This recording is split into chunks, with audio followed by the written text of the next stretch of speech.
Hello, everybody. Welcome to True Business Stories. Well, Mark, I've mentioned before previously that we've been going for 12 months now. And in fact, it's this Friday, exactly 12 months ago, we posted our first podcast, which was the two of us rambling on. I better go back and listen to it and see what we spoke about. We just rambled, I think, Bill. That's right. But boy, have we met some amazing people since that very first episode.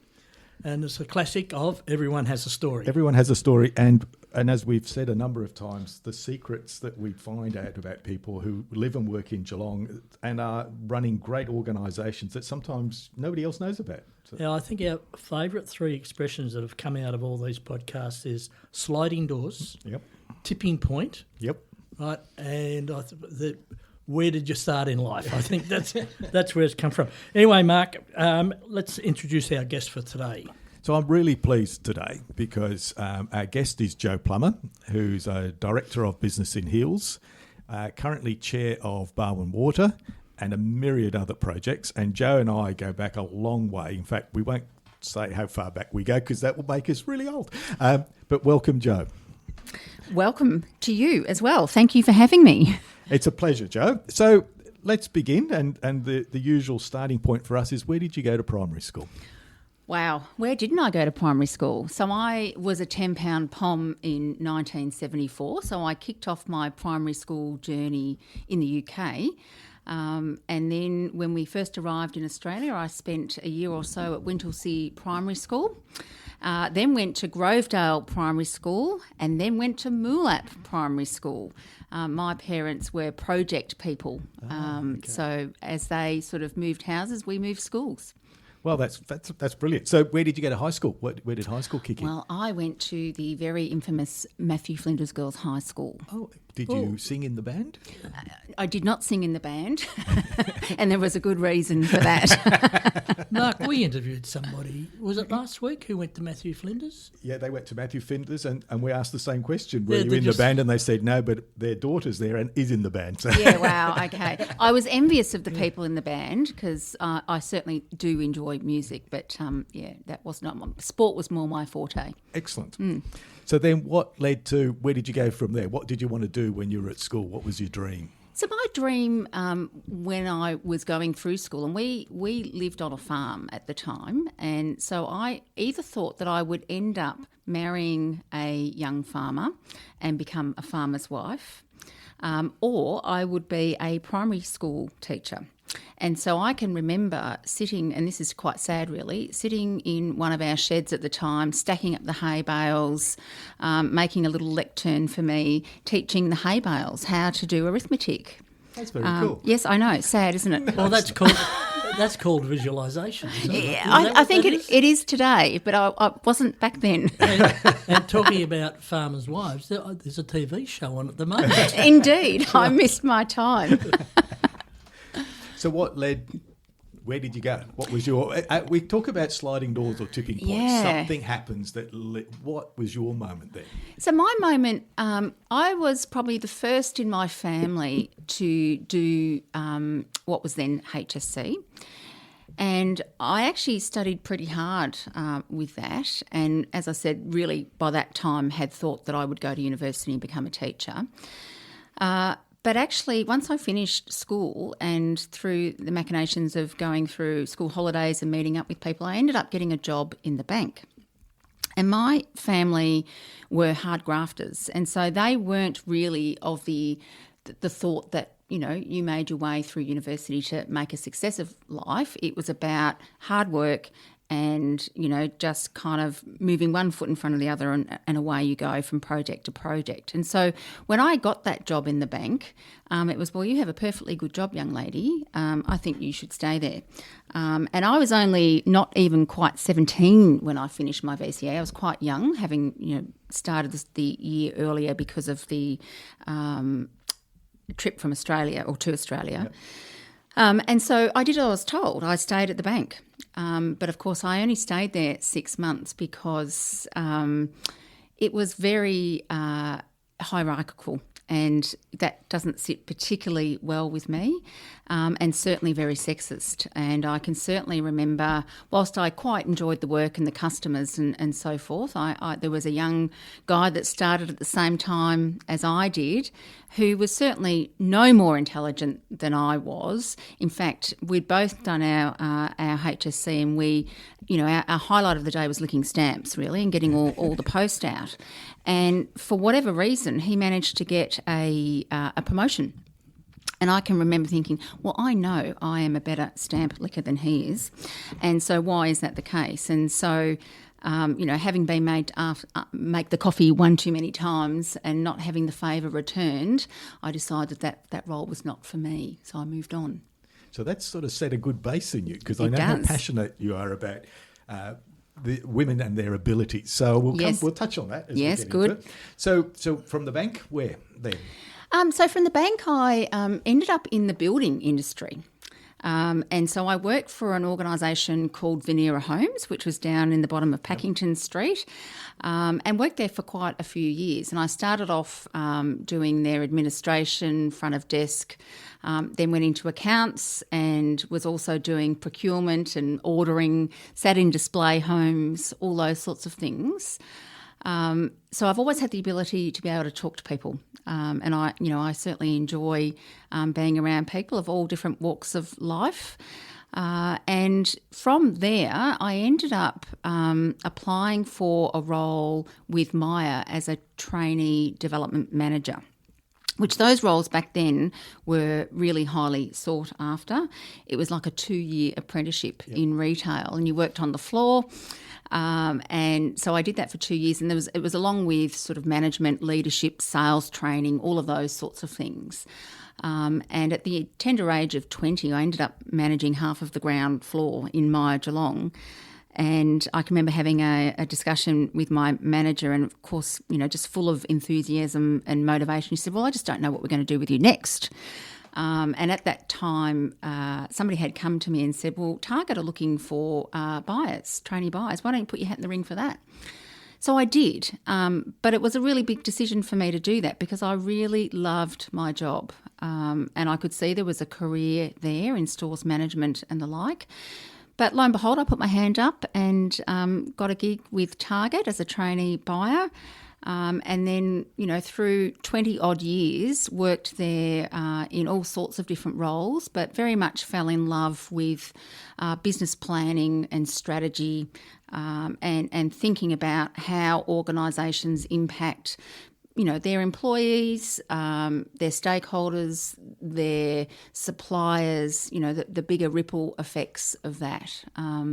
So when I finished up there, I was, I think, around 40. That was 15 years ago now. It seems like, yesterday, Only yesterday. So still, have very fond memories of those times at Target. It was in its heyday. And had so many incredible experiences, was so lucky to have such an opportunity. Yeah. And it's interesting when you think the number of people we've chatted to that all went to the bank. That was their starting point, because that was, where do you go if you want a bit of a job? The bank would take you and train you, and then they'd leave and go elsewhere. Or Mark, they started doing paper rounds. Rounds. Right. But the other interesting thing is the retail groups had fantastic training programs where they would bring in graduates or traineeships, and I don't think that continues these days. I just don't think it exists in the way it used to run. No. And I can remember, certainly when I was in the building industry, we used to use the Kalamazoo system for accounting, which was not that dissimilar to the buying plans we used to have in retail. Yep.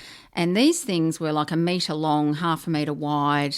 They'd have 50 to 100 pages in them, and you would sit on the weekend trying to balance $60 million worth of sales and probably $100 million worth of purchases. And if you were, $1,000 out, you were trying to find it for the weekend, basically. Yep. But brilliant sort of foundations. Yeah, Joe, that's interesting. It takes me back to when I had my company years ago, and I had 40 to 50 employees, and I used the same system for payroll. Yes. And of course, in those days, it was clock cards. So you had to sit down on Wednesday night at home and go through every clock card, check every hour, and then enter it all on this crazy big flat board that had all the perforated notches on the top. Yeah. And then hope to Christ it all balanced. And then the next day march to the bank and get your notes, coins and all the rest of it, and then go back and divvy it all up into envelopes.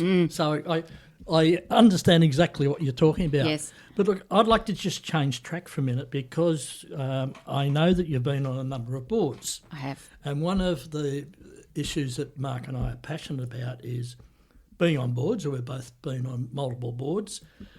But we often get asked by people that we meet, how do I get on a board? Or you get a call, can you help me get on a board, etc. So, and I have a particular point of view is that you don't just go on a board to learn to be a board member. Because I think, and particularly with not-for-profits, and I've seen this happen in my church boards and sporting boards I've been on, people go on because they're passionate about a particular subject, but that's not the reason to go on a board. So if we were talking to a group of Year 12 ladies at Matthew Flinders right now, and we were talking about the future, what advice would you give them in a business perspective about a course of action to eventually get onto a board and make a difference? Well, and I like your end words there. So it is absolutely about making a difference, and whether it's a not-for-profit, a big commercial organisation, it's about the impact you have. And there is certainly nothing wrong with making $1. It's how you make it and what you do with it. So my advice to young people will be to have that aspiration and don't wait. You actually don't need to be an executive or a CEO to be able to do that. In fact, we need smart young people on boards with diverse backgrounds. They have an incredible wisdom to offer. And certainly, I think that what we need to do is whether it's through government, council, boards, we need young people to do that. And so, get yourself a good mentor and start young. Well, we know a couple of mentors, don't we, Mark? We do. But it's really good advice because I think lots of people think let's wait until I've got a more senior role, and I think if you leave it too late, then it's harder if you start earlier. Yeah, absolutely. I was listening to The Drum a few nights ago, and there was a very smart young woman on, and they were talking about the state of mental health in the country at the moment. And they were talking about the lack of psychologists and healthcare and all of those sorts of things. And she just turned the conversation around and said, well, until you fix the systems, until you can put people in a position where young people can pay their bills, where they can buy a home, where they can do all those things that we've been told we could do as the great Australian dream, then people are still going to continue to have mental health problems. So fix the system. And I thought, wow, there's a smart thinker, right? Let's address the root cause problem. So we certainly should not assume that our young people don't have the life's experience to be able to input and make a difference in boards. And the thing about boards is we know that diversity creates better decision making. And so why shouldn't we have young people as part of that voice sitting to the table? Yeah, and there's lots of courses and programs you can do. I'm not suggesting anyone go out and do a director's course. I am. Right. Well, it's a bit confusing having done that and having done this AICD and another one, in that if you're going to start, I believe the place to start, if you're a young adult and you're just starting a family, for instance, I know that life is busy and it's all about the kids, it's all about sport and the rest of it, but the kindergartens need boards, right? The local footy club, the local netball club, all those sorts of things need boards. So that's not a bad place to start, but I do urge people to actually go and do some learning about the protocols of boards and the behaviours, etc. And I say at that stage, you're not going to go and pay a lot of money to do a course, but there are lots of other programs. But the very first step is to make that step. Go and volunteer. Yeah. Absolutely. So after you got out of Target and you started Out of the Box Business Services, which I have to declare an interest because Joe and I were the two that started it. We were the founders. we were indeed, yes. And I do look fondly back on those days because we knew each other through Target days, but we'd never worked closely together, have No, we? we used to have early morning conversations because you and I were early risers. Yes. So we'd share a coffee at 7:30 in the morning and, solve the problems of the day before it began. So yes, Mark and I did start Out of the Box Business Services together, and we mainly focused on strategy for businesses at that time. And my reason for leaving Target, which again loved it until the day I left, was I had been on a program through Target, a professional development program, after having finished an MBA, because I did go to school in my adult life. And part of that leadership program, I met two incredible women. One was Sandra McPhee and the other was Christine Nixon, both who had been on fairly high-powered boards. And at that time at Target, I had been in the business planning and strategy function, and I was actually charged with a fairly big change program, which was looking at how the organisation brought product from the early stages of forecasting trends through to, getting it on the floor and out to customers, across a $3.5 billion organisation. And I don't know about anybody else that's done a big change program like that, but it's hard. And I can remember just having that epiphany, listening to those women that, wow, if you really want to change the way organisations do things and their direction, that, I should have a crack at doing it from the board. And having not long turned 40, finished my MBA, been in that role for 20 odd years, sort of thought, well, that's what I'm going to do. But I need to get experience outside of large corporate. And so Out of the Box was a way to get experience in government, in not-for-profit, in small, medium enterprise, which, of course, we set off together and started that journey. And, of course, you then went on to work with one of those small businesses, and I kept going. The business is now called Out of the Box Executive. And I really do focus very much on board performance and evaluation, certainly on strategy for organisations of all different sizes. I work for the Australian Institute of Company Directors and facilitate their course. And I do a number of programs for universities and so forth in amongst the boards that I work on. So that's a full deck. For me, I've been on, I think, 10 boards/committees in that 15 years and chaired 6 of them. And so it's been, a really fantastic ride. I've been very, very lucky. And I think one of the ones which I think is interesting is you and I did some work for an organisation called Barwon Water. We did. And I think it was around customer service and their policies, and I can remember rewriting some of their manuals. Yes. And here you are, chair of Barwon Water. I know. It's funny because I also did, after your time, some work with Wannon Water, and that was in their customer experience area. So what would I know about water? I'm certainly not an engineer. And, the board roles came up, and I can remember asking about them and someone saying to me, look, I've asked of a friend, and there's really no point in putting up your hand. They are very political appointments. Plus, they didn't say this, but I felt it. You're probably the wrong gender. And at that time, there were a tiny percentage of female directors. And certainly, I don't think out of the 18 water corporations, there was a single female managing director, which, of course, has changed quite a bit since, and rightly so. And the sector's better because of it. Can I just ask a question? Go back to Barwon Water, and remember that our audience is primarily business owners. Now, if I went and asked somebody in this region, what benefit to your business is Barwon Water? And I would suggest I wouldn't get an answer. I would get a garbled answer. So from your point of view, why should business owners get to understand what Barwon Water is about and its place in the business world, but in society in general, and what it does for the community?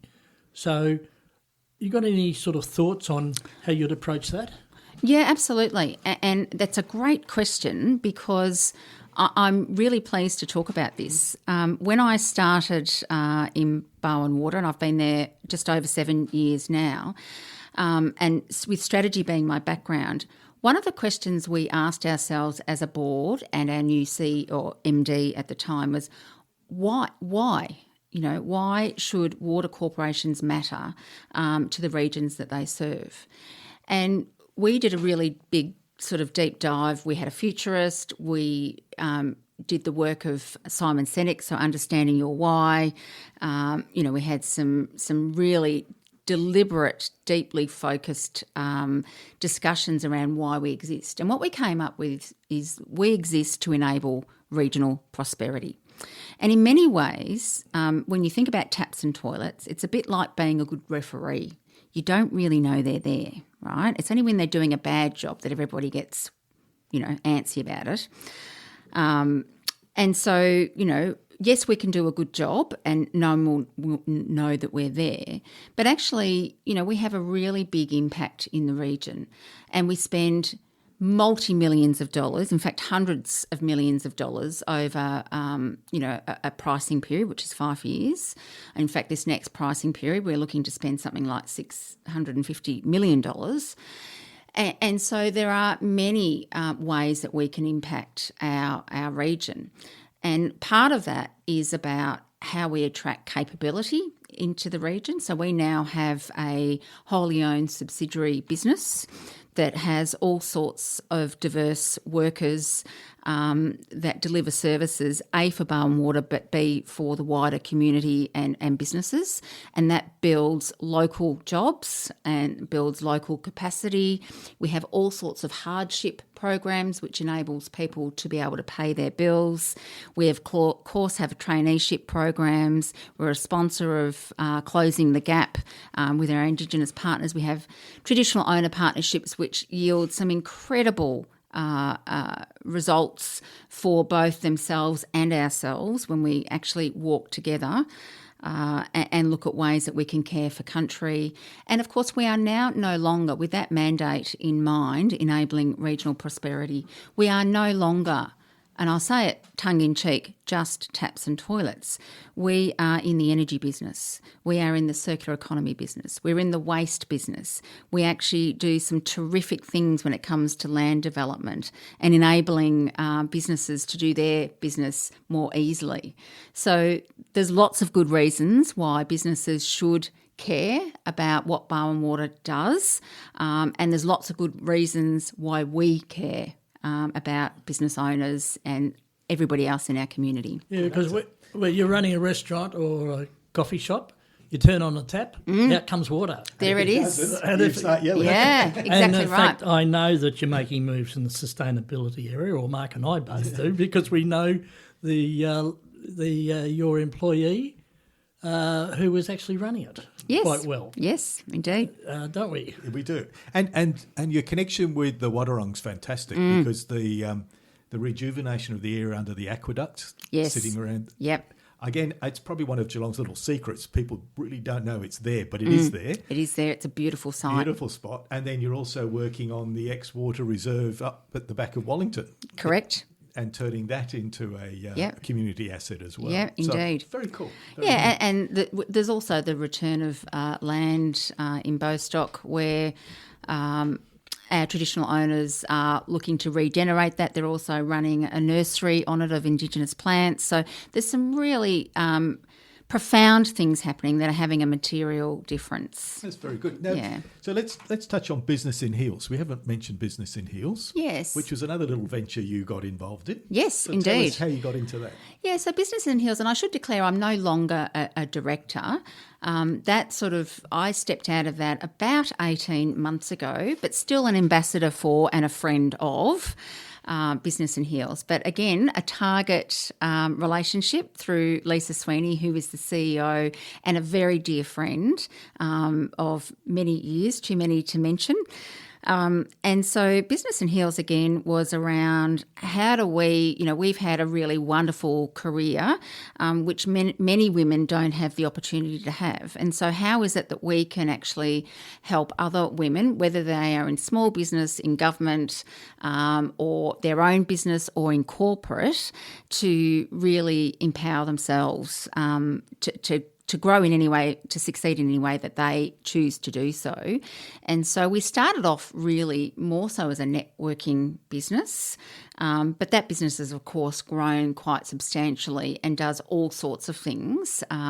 Certainly It commenced its inaugural Gender Equity Awards at the Crown last year, which was a really big deal. They do professional mentoring inside businesses as well, and have all sorts of programs that women can attach themselves to, and businesses can attach themselves to help their women in the organisations. So it's grown rapidly. It's grown rapidly, and Lisa is doing a tremendous job. We need to add Lisa. I've got Lisa down as one of our potential guests, so we must chat to Lisa because it's a good story. Is it a membership organisation?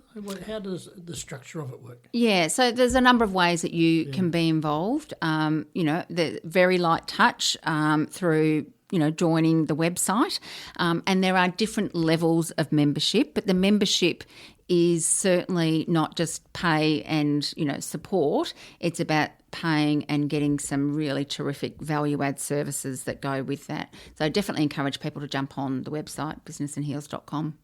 Good. So 5 years' time, where do you see yourself? Yeah, that's interesting because my biggest challenge is trying not to be too busy and working 6 days a week, which of course I have trouble saying yes. Because I literally bounce out of bed most mornings thinking, who am I going to meet and how can I help? And so say yes to too many things to fit into the day. So in 5 years' time, I hope that I am still able to contribute on boards. And certainly, some of those will be paid and others not. I'm very happy to lend my time to areas that matter in society, and certainly ESG is a big passionate piece for me. And I would certainly still like to be contributing with the Australian Institute of Company Directors from the perspective that one of the things that I think is really important is helping contemporary mindseted directors. So people who understand society's expectations. It's not about not being commercial. Clearly, we need to be commercial. It's a ticket to the game.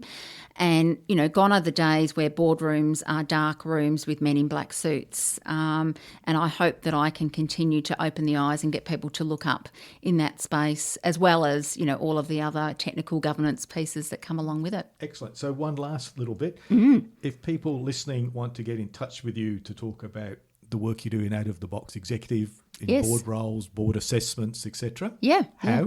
Well, they can either phone me, link in with me, or email me on plum.joe@gmail.com. Excellent. So, Joe, thank you very much. Yeah, thank you, Joe. I could come back and we could have another session on the intricacies of being a board member, but the issues that you face in making decisions. Yes. I've got some great case studies, one in my pocket right now, but that's for another date. Thank you for coming along today and good luck for the future. Yeah, absolute privilege. Thank you so much. Thank you.